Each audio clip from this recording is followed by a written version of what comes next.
j'appelle tout de suite les participantes et monsieur le participant au panel. Donc, Madame Aïcha Belarbi, marhaba bik. Madame Moussa, Madame Alani.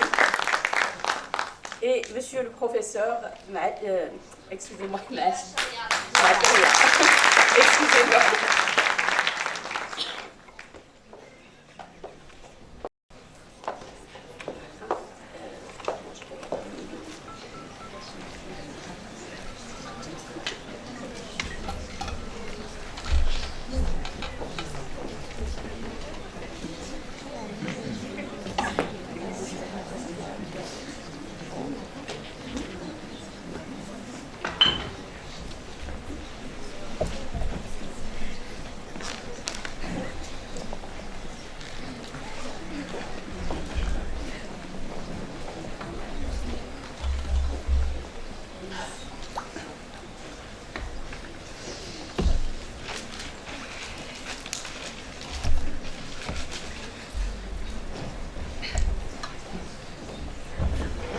Voilà, donc, rebonjour. Je voudrais juste rappeler qu'il y a 2 jours, nous avions eu ici même, au siège de la présidence, une journée consacrée aux femmes souleliyettes. Et je vous assure qu'il y a des exemples de résilience dans cette société incroyable. Donc nous avons reçu des femmes qui étaient analphabètes, et grâce à cette question des terres souleliyettes, elles ont fait leurs études, et l'une d'elles est inscrite aujourd'hui à l'université.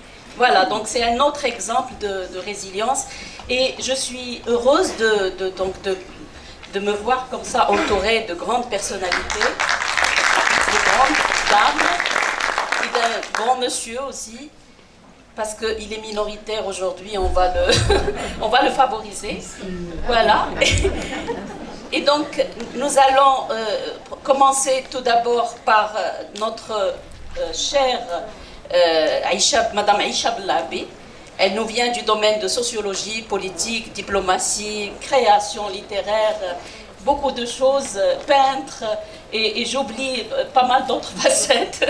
Donc, je la présente tout de suite, et puis je lui donne, pour qu'elle nous présente sa manière de voir la résilience chez l'étudiant, le leadership chez les étudiants, dans 10 minutes, on va dire.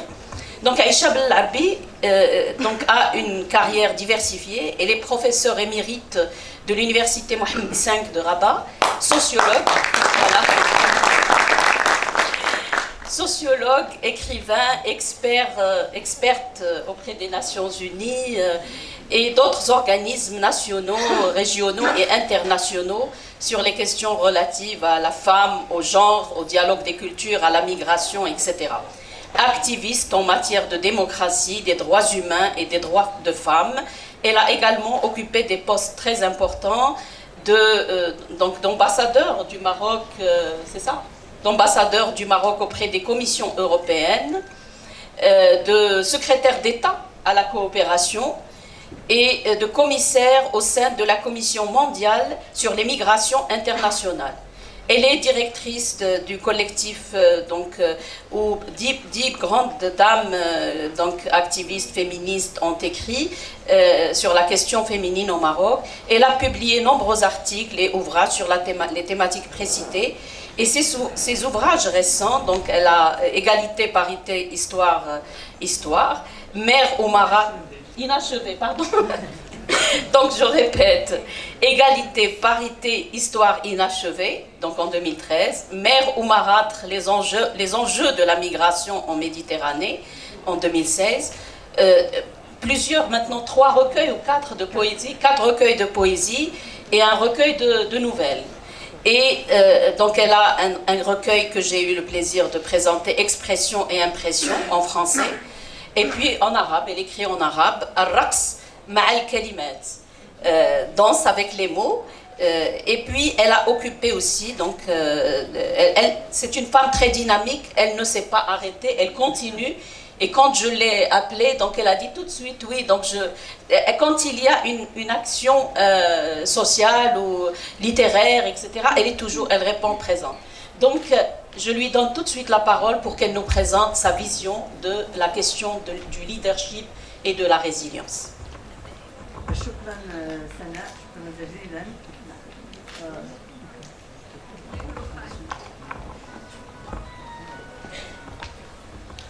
مساء الخير لكن ولكم جميعا، ومساء الورد، ومساء الورد اللي بالدارجة تنسموه الورد الليدبال لكل الرجال الذين ساهموا ويساهمون ويعملون بجد ومثابرة على تمكين المرأة وعلى تكوين النساء في مجالات متعددة، وخاصة منح النساء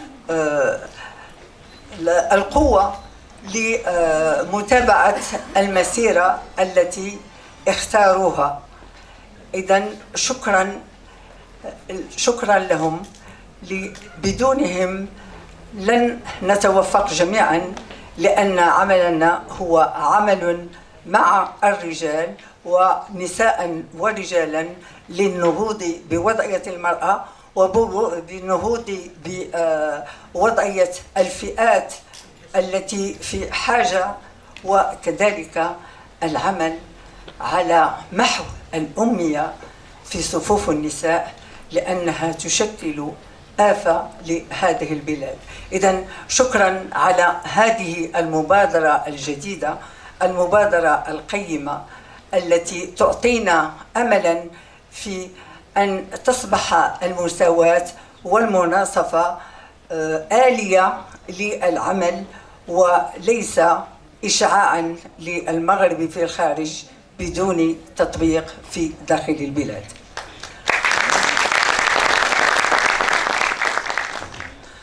Que de joie et que de bonheur de me retrouver avec ma grande famille académique, avec Monsieur le ministre dont on n'avait pas l'occasion de nous voir, de Monsieur le président de l'université Mohamed V, que je remercie pour tous les efforts qu'il fait pour cette université qui ne cesse de grandir, de Monsieur le président de l'université Ibn Tufayl, des doyens et de tous les gens qui ont une responsabilité dans l'université, parce que ce sont eux le pilier qui nous fait avancer. Bon, je parlerai du leadership et de la résilience. Existe-t-il un leadership sans résilience? Non. Parce que vraiment la résilience nous permet quand même d'escalader, d'escalader les pentes.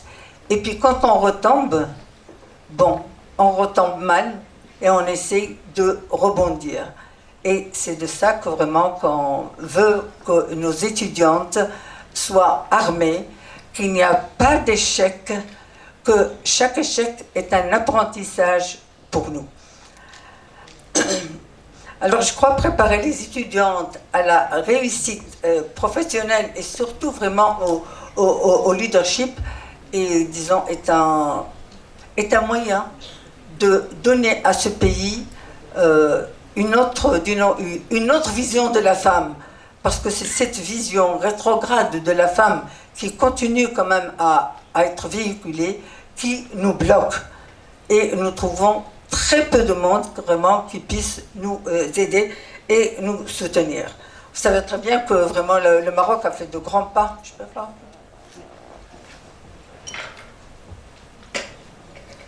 Le Maroc a fait de grands pas depuis les années 90 au niveau de la, disons, de la démocratisation de l'institution, du respect des droits de l'homme, etc.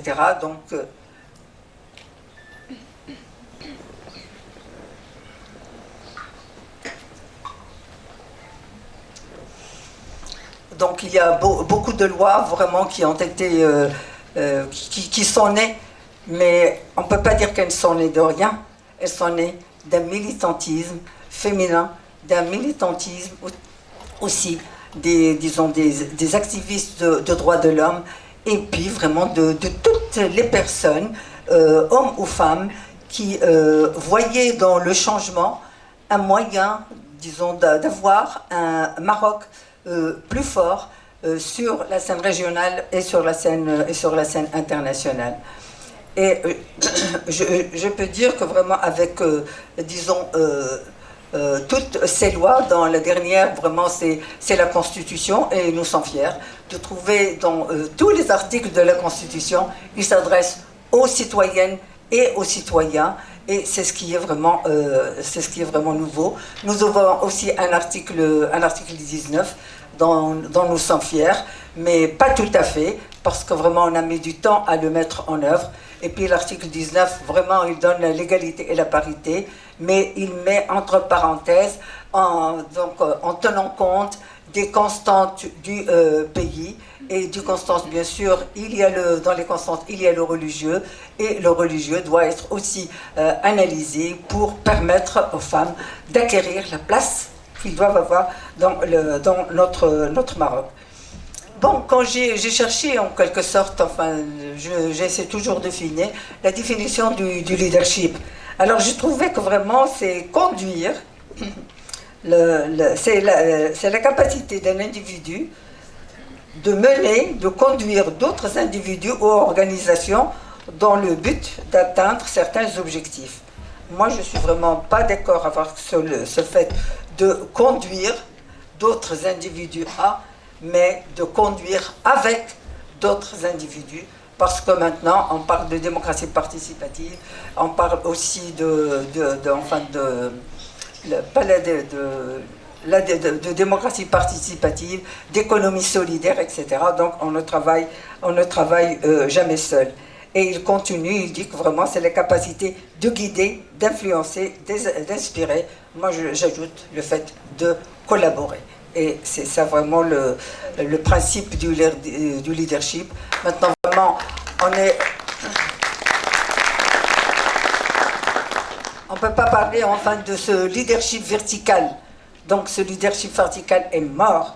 Donc c'est un leadership horizontal pour lequel on doit travailler et auquel on doit initier les étudiants et auquel, disons, nous devons nous-mêmes donner l'exemple et de ne pas travailler seul dans nos bureaux, mais travailler avec nos collaborateurs.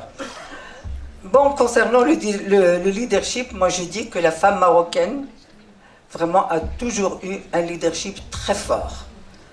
Très fort. Bon, j'ai étudié un petit peu le 19e siècle parce que j'ai fait un travail sur l'instruction des filles dans le Maroc précolonial. Et vraiment, j'ai fait tout un chapitre sur les femmes pour dire que les femmes étaient engagées, elles étaient des maîtresses de maison impeccables. Quand elles sortaient travailler, bon, elles étaient aussi formidables.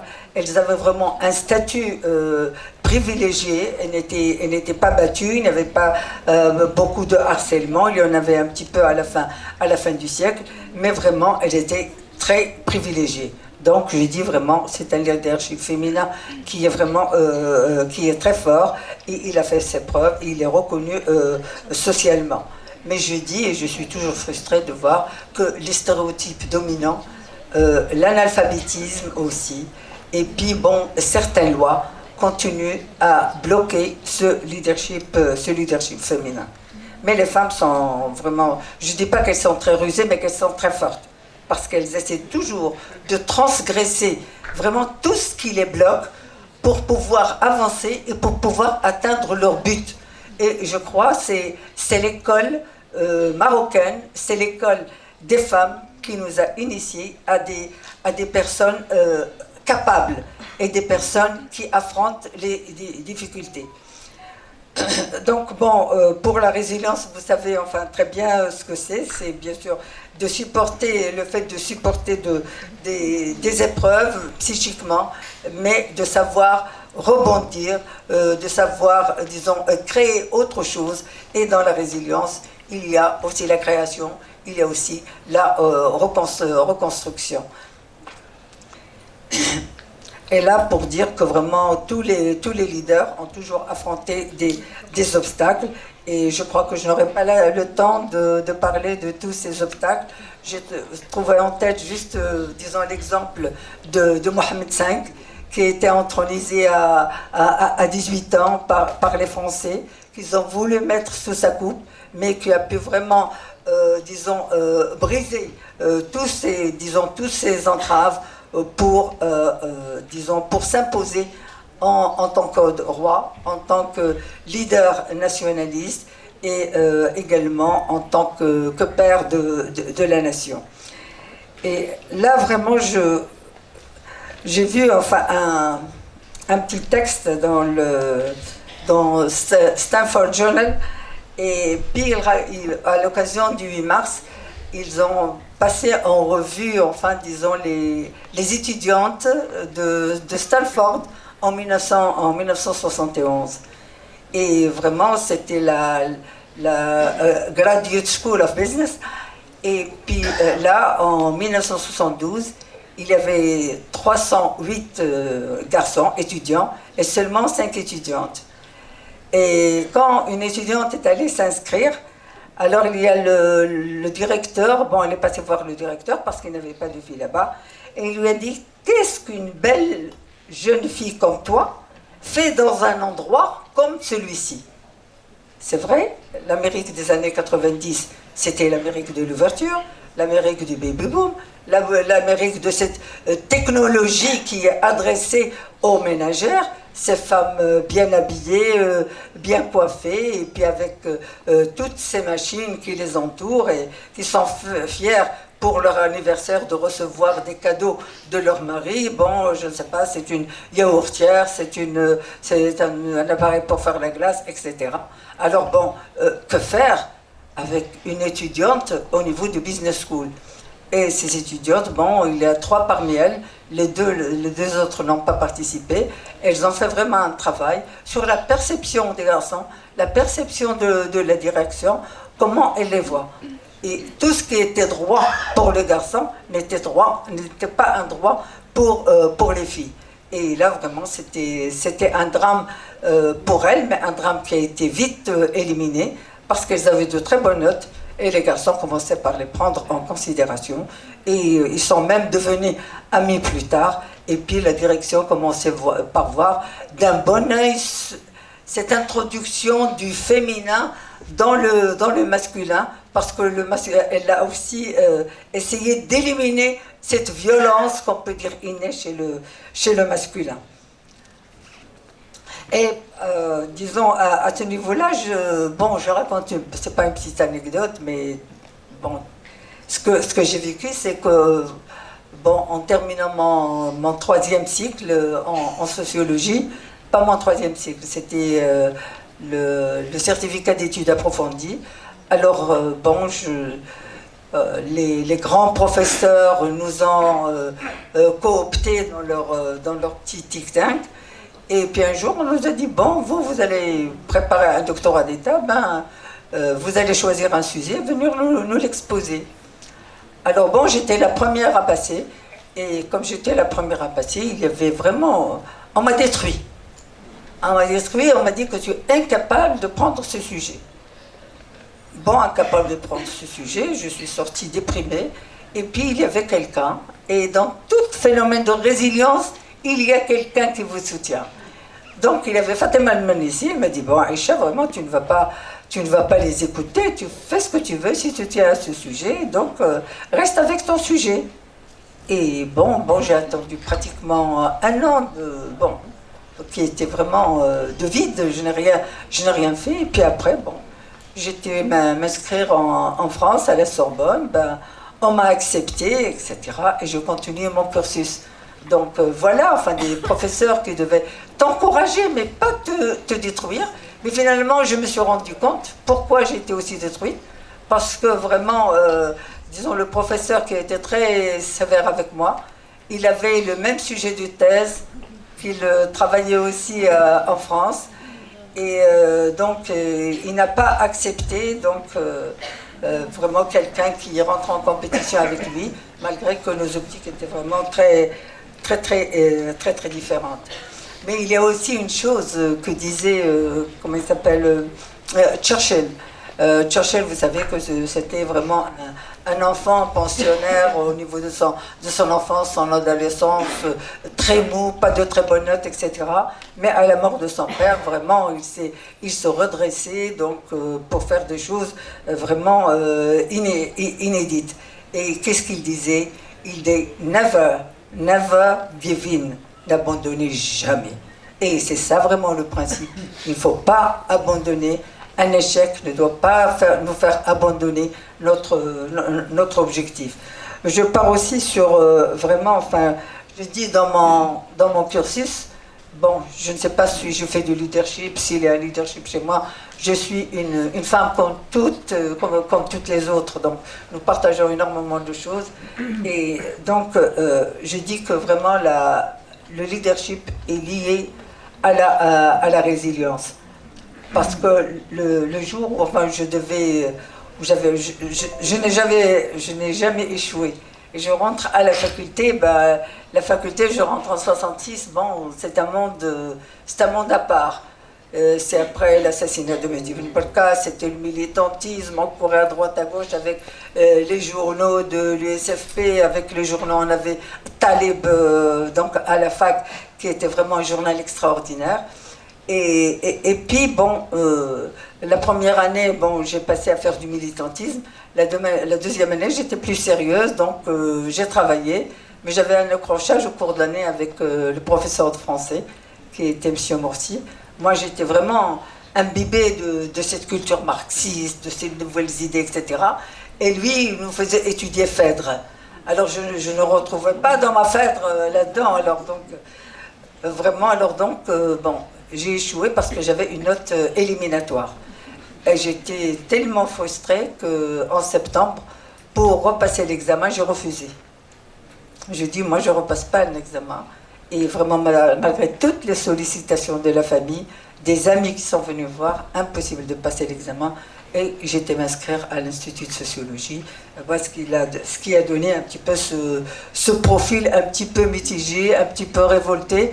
Et comme disait de moi Zakiya Daoud, Aïcha la femme pressée. Donc je suis pressée de tout. Bon, il y a aussi vraiment dans le politique, vous savez, c'est pas un monde toujours idéal pour les femmes. S'il n'y a pas vraiment des personnes qui pèsent idéologiquement et qui te soutiennent. On a toujours besoin d'un soutien. Et nous, les femmes, au sein de l'USFP, dans les années 70, surtout après le congrès extraordinaire, bon, on nous considérait ce qu'on nous disait, enfin, la contradiction principale et la contradiction secondaire. Nous étions la contradiction secondaire. Bon, la démocratie, les droits de l'homme, vraiment un gouvernement donc démocratique, le partage égal des richesses. Bon, alors que nous étions Et pour te mettre au diapason, pour devenir une partie de cette contradiction principale, il fallait lutter de tous bords. Et dans la lutte, dans les partis, ou bien vous êtes sous l'aile d'un homme, ou bien vous êtes perdu. Et on le voit au niveau de cette liste nationale et de ces listes régionales. Alors, si vous refusez d'être sous l'aile d'un homme, ben, tant pis pour vous. Au revoir, vous n'avez plus de place. Bon, qu'est-ce que je dis? Il y a une chose qui me titille quand je parle du leadership féminin, parce qu'il y a deux formes de leadership. Il y a le leadership domestique et le leadership professionnel. Et comment on doit combiner entre ces deux leaderships? Le premier est obligatoire. Ben, enfin, je ne sais pas moi, les affaires domestiques, tu vas les traiter. Ben, les maris, ils interviennent gentiment pour une partie. Et dans la dernière étude du HCP, elle donne vraiment, enfin, combien il y a 3% d'hommes qui aident enfin, dans les travaux domestiques, contre bien sûr 21% de femmes. Et le temps de travail est nettement plus élevé chez la femme que chez l'homme. Alors bien sûr, comment tu dois combiner, comment tu dois vraiment concilier entre le fait d'être femme au foyer, mais responsable du foyer, responsable des enfants, responsable de leur scolarité, et un homme qui fait carrière.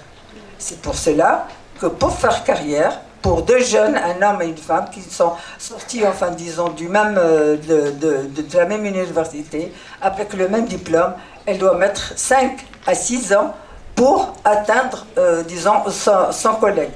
Parce que vraiment, il a tous les handicaps, et puis surtout, même si elle a de l'aide, il y a toujours la charge mentale qui est là. Bon, qu'est-ce qu'on va manger aujourd'hui? Qu'est-ce qu'on va manger demain? Est-ce que, bon, tel enfant, bon, on va manger ceci ou cela? Donc, c'est une préoccupation au quotidien, et vraiment qui nous inhibe.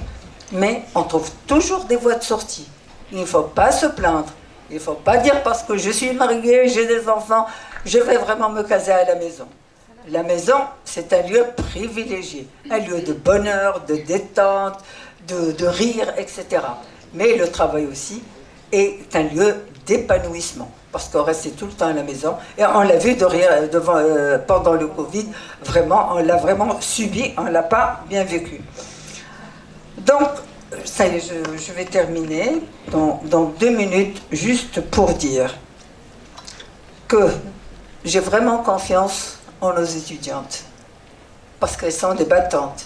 Et déjà pour arriver là, aujourd'hui, pour suivre, disons, ce programme et cette nouvelle initiative, c'est qu'elles ont fait vraiment de la résilience en plusieurs étapes, qu'elles soient au niveau enfin, de la famille, ou au niveau de la culturelle, au niveau économique, etc.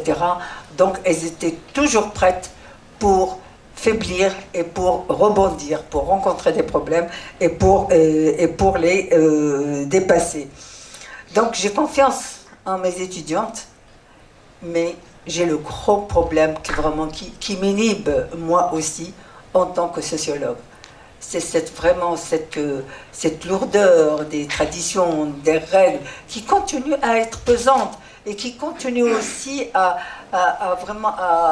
être intégrées dans notre esprit en tant que femme, en tant qu'homme, même si on arrivait, disons, au niveau les plus élevés, il y a cette éducation, cette socialisation qui nous a vraiment, qui inhibe notre leadership. Alors vraiment, il faut que le travail soit fait au niveau de nous-mêmes, et cette initiative est extraordinaire, mais il faut qu'il soit fait aussi au niveau de la société, au niveau de notre éducation, et notre éducation depuis le primaire, au niveau de nos médias, et au niveau de nos politiques. Alors, je peux dire que vraiment, cette initiative est très intéressante, mais elle serait encore, j'ai juste une proposition, de créer un hub, disons, un réseau pour femmes leaders au niveau de chaque université, et de créer enfin des interactions avec d'autres universités, mais enfin pas un hub pour parler de cours, mais surtout aussi pour parler de situation de la femme, pour avoir des idées aussi innovantes, pour aider à vraiment à instaurer cette égalité tant attendue et la parité homme-femme. Je vous remercie. Merci beaucoup, Madame Aïcha Belarbi, pour cet exemple de leadership et du cheminement pour y arriver, et donc cette résilience qu'on a depuis toujours, que nous avons développée grâce à notre éducation, et donc qui est inséparable du leadership. Je voudrais juste ajouter Madame Belarbi a beaucoup de livres à son actif. J'avais oublié de parler de Couple en question, Azwaj wa Tasa'oulat, le salaire de Madame, les droits de l'homme dans les manuels scolaires, Institut Institut arabe des droits de l'homme, situation de la petite fille dans le monde arabe, Salé, patrimoine et esprit des lieux, etc.